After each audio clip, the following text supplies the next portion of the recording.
Look, I'm not one for queer investigating, but how are you telling me ZoinkDoink made this gameplay and is as bigoted as he is? Like, what's going on? So, as for the gameplay, you can definitely tell a mobile player made this gameplay.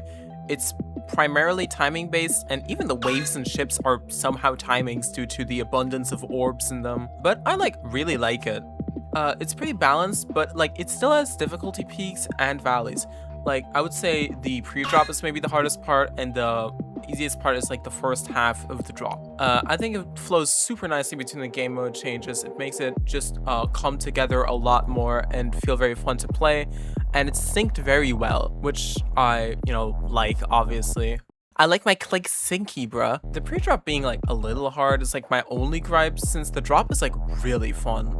I love playing it. It gels into my hands so nicely. And the last timing is honestly fine. It's a little bit too difficult, maybe, but it's manageable enough. There's a visual cue you can use for that. Now, as for the deco, I really like the way the deco is actually laid out.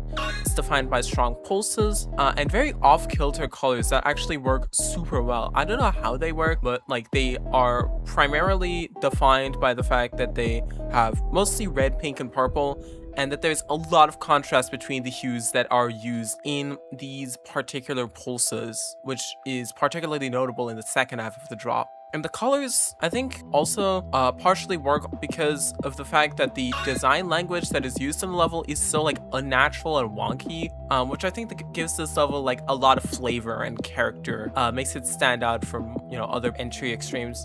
Many objects are used outside of their natural habitat, not quite where you would expect them to be.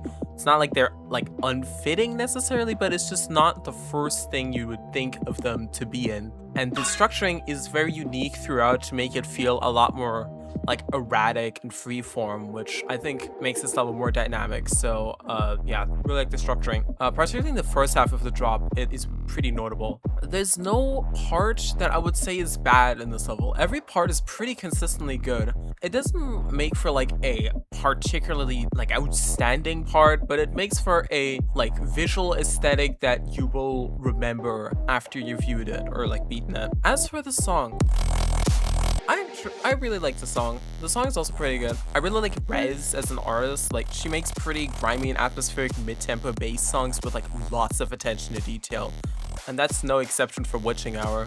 The part that is used in the level has some pretty solid progression, particularly in the drop. I like how in the first half it has this call and response thing, and then it transitions to a different rhythm to make the drop feel a little bit more varied. I also particularly like the sound design. It's very squirmy and wobbly, which I think makes sense, especially for the level that this is. The level works very well with the song, not only in the gameplay but also in the deco. So this is a weirdo song, right? It is an affectionate weirdo, but it is still a weird song, and the level perfectly underlines that.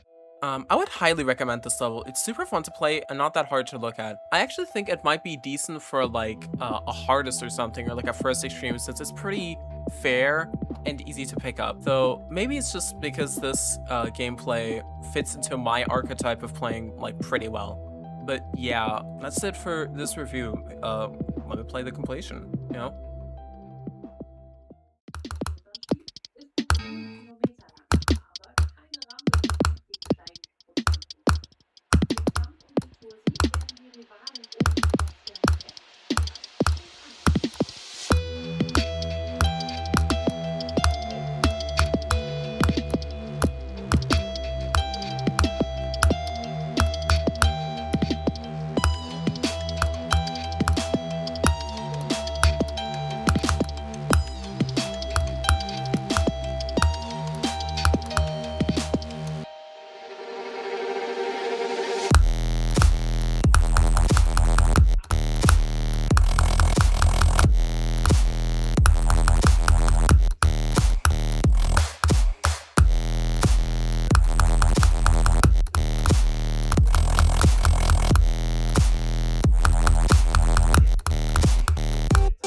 Oh yeah, yeah, I didn't die at the ending.